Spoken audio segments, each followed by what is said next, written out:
Hello and welcome back to our YouTube channel genius mind. और आज की इस वीडियो में हम स्टार्ट करने जा रहे हैं मेंडलीव पीरियोडिक टेबल, जो कि पीरियोडिक टेबल पीरियोडिक एलिमेंट्स को क्लासीफाई करने में सबसे इंपॉर्टेंट स्टेप रहा है, वो है मेंडलीव पीरियोडिक टेबल का। तो इसके पहले जो दो साइंटिस्ट थे जिनके बारे में हमने इसके पहले वाले वीडियोस में डिस्कशन किया था, न्यूलैंड लॉ ऑफ ऑक्टेव्स और डोबिनियर ट्रायड, उन्होंने शुरुआत में ट्राई किया क्लासीफाई करने का, बट बहुत ज़्यादा एलिमेंट्स को पूरे एलिमेंट्स को उन्होंने क्लासीफाई नहीं कर पाए थे। तो आज की इस वीडियो में हम देखेंगे कि मेंडलीव ने कैसे उस टाइम पर जितने भी नोन एलिमेंट थे उनको कैसे उन्होंने with the help of periodic table classify किया, और कैसे मेंडलीव के पीरियोडिक टेबल को यूज करके आगे एक और साइंटिस्ट ने आज का जो मॉडर्न पीरियोडिक टेबल है वो डिजाइन किया। तो लेट्स मूव, ये आपका टेक्स्ट बुक का पेज नंबर 17 और पेज नंबर 18 कवर करता है। तो देखिए, first step Mendeleev periodic table अगर स्टार्ट करें page number 70 to 18, Mendeleev periodic table was an important step in the classification of elements. तो अभी तक जितना भी साइंटिस्ट लोग ट्राई कर रहे थे वो एक नॉर्मल पार्ट था, बट जैसे ही मेंडलीव जी आते हैं, मेंडलीव का जो स्टेप था टू क्लासीफाई द एलिमेंट्स वो बहुत ही इंपॉर्टेंट स्टेप रहा है आगे का जो मॉडर्न पीरियोडिक टेबल है उसको फॉर्मुलेट करने में। सेकंड पॉइंट क्या था कि Mendeleev consider the fundamental property. Mendeleev ने क्या किया, यहाँ वहाँ के प्रॉपर्टीज पे ज़्यादा डिस्कशन नहीं किया। उन्होंने क्या बोला कि अगर एलिमेंट है तो सारे एलिमेंट का कुछ ना कुछ एक फंडामेंटल प्रॉपर्टी होगा। उन्होंने फंडामेंटल समझ में आता क्या, बेसिक। अगर आपका बेसिक स्ट्रॉन्ग है तो वैसे इन्होंने भी क्या किया, सारे एलिमेंट्स के बेसिक्स को चेक किया, फंडामेंटल को चेक किया। तो जब उन्होंने सारे एलिमेंट्स के फंडामेंटल को चेक किया तो उन्हें क्या पता चला कि ये जितने भी एलिमेंट हैं इनमें एक बेसिक प्रॉपर्टी है, that is your atomic mass. आगे चल के हम चेकआउट करेंगे कि एटॉमिक मास से भी ज्यादा आपका फंडामेंटल प्रॉपर्टी क्या होता है, एटॉमिक नंबर। बट जब मेंडलीव ने ये पीरियोडिक टेबल डिजाइन किया या फिर क्लासीफाई किया एलिमेंट्स को, इस टाइम पर एटम्स क्या होते हैं, इलेक्ट्रॉन क्या होते हैं, प्रोटॉन क्या होते हैं, ये सारी चीजों के बारे में पता नहीं था। तो इनके लिए जो बेसिक फंडामेंटल प्रॉपर्टी है वो था आपका एटॉमिक मास। तो एटॉमिक मास को इन्होंने कंसिडर किया and arrange the known elements. Known elements मतलब क्या, उस टाइम पे 60 एलिमेंट्स नोन थे, 56 to 60 एलिमेंट्स। तो इन्होंने क्या किया, वो 60 एलिमेंट्स को इंक्रीजिंग ऑर्डर में अरेंज किया। अच्छा, अभी इंक्रीजिंग ऑर्डर किसका, तो एटॉमिक मास का, increasing order of their atomic masses. और जैसे ही इन्होंने ये सारे एलिमेंट्स को इंक्रीजिंग ऑर्डर में प्लेस किया, इंक्रीजिंग ऑर्डर में प्लेस करते, then he transformed it into the form of periodic table. उन्होंने क्या किया, वो सारे एलिमेंट्स को जब उन्होंने अरेंज किया तो उसको एक पीरियोडिक टेबल का रूप दिया। आपको आज जो पीरियोडिक टेबल दिखता है वो पीरियोडिक टेबल कहीं ना कहीं मेंडलीव ने स्टार्ट किया था बनाना। Periodic table of elements in accordance मतलब क्या कि जब वो पीरियोडिक टेबल बना रहे थे उसके साथ साथ उन्होंने उसके फिजिकल और केमिकल प्रॉपर्टीज पे भी ध्यान दिया कि अगर मैं पीरियोडिक टेबल कंस्ट्रक्ट कर रहा हूँ या फिर बना रहा हूँ तो उसमें पीरियोडिक टेबल फिजिकल प्रॉपर्टीज और केमिकल प्रॉपर्टीज दोनों ही साथ में मैच करनी चाहिए। उसके बाद नेक्स्ट पॉइंट देखिए, Mendeleev organise the periodic table on the basis of chemical and physical properties of the element. Mendeleev ने क्या किया, वो जो उनका टेबल था मेंडलीव पीरियोडिक टेबल, उसको उन्होंने फिजिकल और chemical properties of the element था उसके बेसिस पे क्या किया, आगे प्रोसीड करके उन्होंने उसको क्या किया, फॉर्मुलेट किया। Mendeleev organise the periodic table on the basis of chemical and physical properties of the element. Then Mendeleev found that जब उन्होंने वो सारे एलिमेंट्स को अरेंज किया, जैसे अगर समझो क्लासरूम की बात करते हैं, जब आप क्लासरूम में सारे बच्चों को एक साथ अरेंज करते या फिर समझो एग्जाम हो, एग्जाम में सारा मार्कशीट एक साथ आपके पास आ गया। सारा मार्कशीट आने के बाद आपको ये पता चल जाएगा, अच्छा इसमें ये बच्चा स्मार्ट है, ये बच्चा वीक है, ये बच्चा मीडियम है, इस पर ज़्यादा मेहनत करना पड़ेगा। वैसे ही जब मेंडलीव ने सारे एलिमेंट्स को, पहले तो रैंडम एलिमेंट्स थे, जब उनको अरेंज किया तो उन्हें पता चला कि then Mendeleev found out that elements with similar physical and chemical properties repeat after a definite interval of time. इसका मतलब क्या कि जब उन्होंने अरेंज किया तो उन्हें पता चला कि जो एलिमेंट्स का फिजिकल प्रॉपर्टीज और केमिकल प्रॉपर्टीज सेम है वो after a definite interval of time अपने आप को क्या कर रहा है, रिपीट कर रहा है। न्यूलैंड लॉ ऑफ ऑक्टेव्स अगर आपने देखा रहेगा, लॉ ऑफ ऑक्टेव मतलब क्या कि 8 सुर का उन्होंने एक बनाया था कि 8 सुर के बाद सा रे गा मा पा धा नी सा, मतलब नी के बाद जो मतलब 7 एलिमेंट्स के बाद जो 8th एलिमेंट रहेगा वो वापस अपने आप अपनी फिजिकल प्रॉपर्टीज और केमिकल प्रॉपर्टीज को क्या करेगा, रिपीट करेगा। ये बात भी मेंडलीव ने बोली थी। नेक्स्ट देखिए, on the basis of his finding he stated that properties of the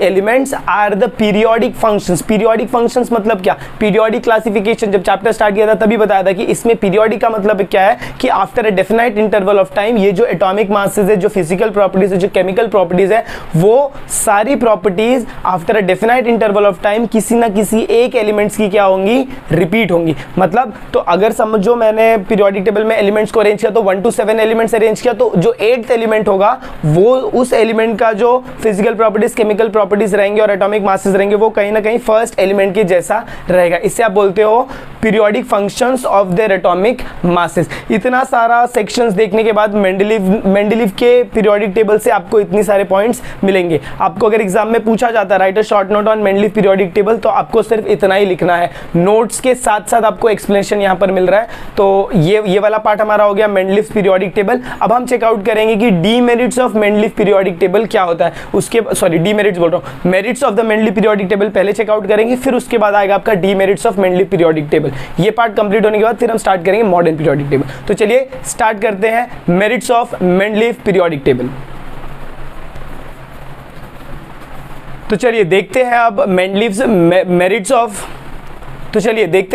merits of Mendeleev periodic table. अभी तक इसका बेसिक कंसेप्ट मैंने आपको बताया कि मेंडलीव ने कैसे, जैसे बाकी सारे साइंटिस्ट ने क्लासीफाई करना चालू किया वैसे मेंडलीव ने भी क्लासीफाई करना चालू किया। उसके बाद इनकी मॉडर्न पीरियोडिक टेबल का कुछ मेरिट्स था और कुछ डीमेरिट्स था। तो पहले हम चेकआउट करेंगे merits of the Mendeleev periodic table. Total चार मेरिट्स हैं, जिसमें से फर्स्ट 2 अभी डिस्कस होंगे और इसके बाद फिर बाकी की 2 डिस्कस होंगी। देखिए atomic masses of same element, first उन्होंने क्या बोला था कि पहले तो उन्होंने यही बोला ना प्रॉपर्टीज, कि जितने भी आपके एलिमेंट्स हैं उनकी जो प्रॉपर्टीज है they are the periodic function of their atomic masses. फिर जब उन्होंने अरेंज करना चालू किया तो कुछ एलिमेंट्स ऐसे थे उस टाइम पर जिनका प्रॉपर एटॉमिक मास नहीं पता था। तो अगर प्रॉपर एटॉमिक मास नहीं पता था तो एलिमेंट्स पे स्टडीज चालू थी। तो बाद में जब उनका करेक्ट एटॉमिक मास पता चला तो ये पाया गया कि इसमें जो आपका बेरिलियम था, बेरिलियम का एटॉमिक मास पहले जब इन्होंने क्लासीफाई किया था तो 14.09 था, बट वाज चेंज्ड लेटर जब और स्टडीज के बाद पता चला तो ये पता चला कि उसका जो एटॉमिक मास है वो 9.4 है। और जब उसका करेक्ट एटॉमिक मास पता चला तो बेरिलियम को पहले कहाँ रखा? बोरॉन के पहले रखा। तो फर्स्ट पॉइंट यही बोलता है atomic mass of some element were to be revise so as to give them a proper place in the periodic table in accordance with their properties. Exam में अगर आपको मेरिट्स आते हैं तो जितना बोर्ड पे दिख रहा है ना सिर्फ उतना ही नोट्स में लिखना है भाई। बाकी का अगर आप पढ़ने चाहेंगे तो बहुत मगज मारी है, टेक्स्ट बुक का पूरा है। तो टेक्स्ट बुक से ऐसे बोलते हैं ना समरी निकाल के यहाँ पर मैंने लिखा है, यही सब आपको नोटबुक में लिख के प्रॉपर एक आंसर में फॉर्मेट में लिखना है। सेकेंड पॉइंट, फर्स्ट पॉइंट तो किसका बात हो गया? एटॉमिक मासेस हो गया। एटॉमिक मासेस को प्रॉपरली वो स्टडी कर रहे थे ताकि आप एलिमेंट्स को एक प्रॉपर प्लेस दे सके, जिसमें बेरिलियम और बोरॉन का बात किया। बेरिलियम का एटॉमिक नंबर पहले कितना, एटॉमिक मास कितना था? 14.09, बट उसे लेटर ऑन जब और स्टडीज की गई तो पता चला कि वो वैल्यू कितना है? 9.4। और जैसे ही पता चला कि वो 9.4 है तो बेरिलियम जो बोरॉन के आगे आता था उसे उठाकर बोरॉन के पीछे कर दिया। सेकेंड मेरिट्स पे चलेंगे तो सेकेंड मेरिट्स में देखो मेंडलीव ना भाई, मेंडलीव दिमाग वाले थे, उनको पहले से ही पता था कि अगर मैं ये एलिमेंट्स को अरेंज कर रहा हूं तो उन्हें पहले से पता था कि ये जो एलिमेंट है इसके बाजू में भी कुछ एलिमेंट्स आएंगे। सोचो इतना दिमाग वाला बंदा था कि एक एलिमेंट्स तो उन्होंने बनाया ही, प्लस उसके बाजू में ना गैप छोड़ दिया। क्यों गैप छोड़ा? क्योंकि उन्हें पता था कि यहाँ पर कोई ना कोई एलिमेंट और है जो अर्थ के क्रस्ट में प्रेजेंट है, जो यहाँ पर कुछ सालों बाद या फिर आफ्टर ईयर्स वो जब डिस्कवर्ड होगा तो उसे यहाँ पर प्लेस करना पड़ेगा। तो देखिए Mendeleev kept some blank spaces in his periodic table for the elements that are not yet discovered. He also predicted the properties. उन्होंने क्या किया था? प्रेडिक्ट किया था। क्या प्रेडिक्ट किया था? Properties of the elements. He also predicted the properties of the other elements that were yet to be discovered। तो उन्होंने क्या किया था? ब्लैंक स्पेसेस तो छोड़ा ही था, उसके साथ साथ also predicted the properties of other elements that were yet to be discovered। अच्छा, अभी इसमें ये जो एलिमेंट्स थे जो डिस्कवर्ड होने वाले थे उसमें कौन थे? 3 of this unknown elements are eka boron, eka aluminium और एका सिलिकॉन। ये जो पार्ट था ये किसने बताया था? मेंडलीव ने बताया था। उसके बाद कुछ सालों बाद जब उसके ऊपर रिसर्च हुआ तो ये पता चला कि आपका जो स्कैंडियम मिला है भाई, स्कैंडियम, ये scandium is nothing but your एका बोरॉन। तो मेंडलीव ने जो एका बोरॉन बोला था उसकी जगह यहाँ पर इन्हें क्या मिला है, उसी सेम प्रॉपर्टीज बोला ना, उसकी प्रॉपर्टीज को भी प्रेडिक्ट करके रख दिया था कि अच्छा ये जो एलिमेंट आएगा इसका प्रॉपर्टी ऐसा ऐसा होने वाला है। तो जब स्कैंडियम मिला तो स्कैंडियम की प्रॉपर्टीज को जब एनालाइज किया गया तो पता चला कि जो स्कैंडियम का प्रॉपर्टी था और जो मेंडलीव ने एका बोरॉन का प्रॉपर्टी बताया था, दोनों प्रॉपर्टी क्या है, सेम है। तो एका boron is nothing but your scandium. और उसी प्रकार अगर आप एका एल्यूमिनियम देखें तो एका aluminium is nothing but your gallium, क्योंकि इनकी प्रॉपर्टीज मैच कर रही थी। सिमिलरली योर एका silicon is nothing but your germanium. Not only this but their properties also predicted with the help of their neighbours. अभी मैंने ऊपर वाले लाइन में बताया कि खाली इतना ही नहीं, एलिमेंट के लिए जगह ही नहीं छोड़ा था, उनकी प्रॉपर्टीज को भी प्रेडिक्ट कर दिया था। कैसे प्रेडिक्ट किया था, with the help of their neighbour. तो आस पड़ोस के जो दो लोग थे उनके बीच में एक नंबर बंदा आने वाला था, तो उनकी प्रॉपर्टीज को स्टडी करके ये पता लगाया गया कि मेरी प्रॉपर्टी मतलब जो बीच वाला नंबर है, समझो ऐसे 3 एलिमेंट्स आपने अरेंज किए, एक इधर और एक इधर।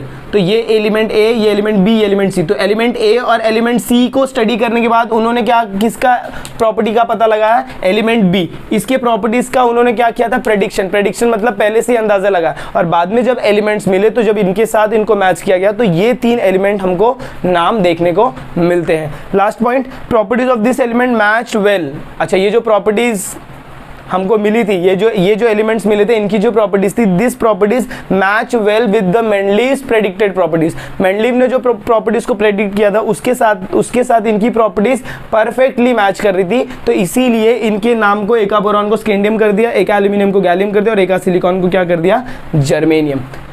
अब आपको इतना समझ में आया, please take a note of this. 2 merits के बारे में डिस्कशन हो गई। अब देखते हैं हम लोग थर्ड मेरिट बहुत ही सिंपल है। जब मेंडलीव ने अपने पीरियोडिक टेबल को डिजाइन किया था उस टाइम पे नोबल गैसेस मतलब इनर्ट गैसेस, ऐसे गैसेस जो दूसरे के साथ रिएक्ट नहीं करती, जिनका वैलेंसी पूरा फिलअप रहता है। जब हम मॉडर्न पीरियोडिक टेबल देखेंगे तो उसमें पता चलेगा उस टाइम पर, मेंडलीव के टाइम पर, ये नोबल गैसेस का डिस्कवरी नहीं हुआ था। तो अगर डिस्कवरी नहीं हुआ था तो मेंडलीव ने क्या किया था, अपने पीरियोडिक टेबल को सिर्फ उस टाइम पर जितने एलिमेंट्स थे उन एलिमेंट्स के बेसिस पे बनाया था। तो ये जो एलिमेंट्स थे इनके लिए पीरियोडिक टेबल में जगह ही नहीं थी। तो अगर कोई नया बंदा आ रहा है तो उसके लिए हमें जगह बनानी पड़ेगी। तो मेंडलीव ने क्या किया कि समझो ये आपका पीरियोडिक टेबल है, से रोज और ऐसे कॉलम्स थे। तो ये जो नए बंदे आ रहे थे इनके लिए मुझे यहाँ पर सेंटर में जगह बनाना पड़ेगा। बट अगर मैं सेंटर में जगह बना रहा हूँ तो बाकी के जो एलिमेंट्स थे वो डिस्टर्ब हो जाएंगे, उनकी प्रॉपर्टीज डिस्टर्ब हो जाएगी, और ये जो एटॉमिक मास का सीरीज चल रहा था वो भी डिस्टर्ब हो जाएगा। तो इसीलिए मेंडलीव ने क्या किया, एक जीरो ग्रुप बना के और ये एलिमेंट्स को कहाँ पर प्लेस कर दिया, at the end of the periodic table.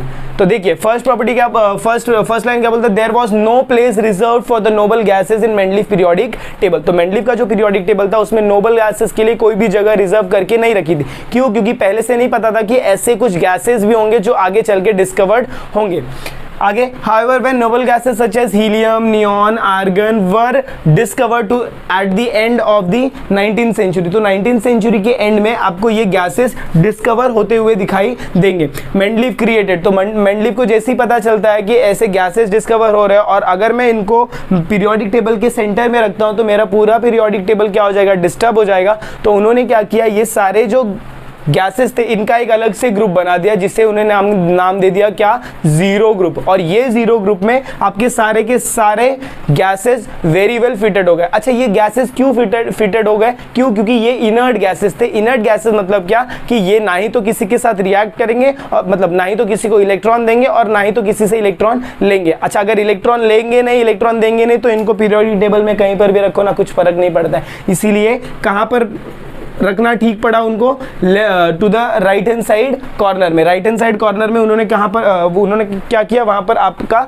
जितना भी नोबल गैसेस था वो सारे नोबल गैसेस को अरेंज कर दिया, और ये जो आपका मॉडर्न पीरियोडिक टेबल था उसके अंदर कोई भी डिस्टर्बेंस नहीं होता है। तो ये इसके साथ हम लोग कंप्लीट करते हैं merits of Mendeleev periodic table. इसकी बाद की जो वीडियो आएगी उसमें हम देखेंगे कि demerits of Mendeleev periodic table क्या था और उसमें क्या क्या डीमेरिट्स थे, क्योंकि हर एक सिक्के का 2 पहलू होता है। वैसे ही जैसे आपने मेरिट्स पढ़ा वैसे ही मेंडलीव के भी कुछ क्या थे, डीमेरिट्स थे। तो अगर आपको वीडियो पसंद आए तो प्लीज़ वीडियो को ज़्यादा से ज़्यादा शेयर करें। चैनल पर नए हैं तो चैनल को सब्सक्राइब करना ना भूलें। मिलते हैं अगली वीडियो में इसी के कंटिन्यूएशन के साथ। तब तक के लिए have a good day and take care.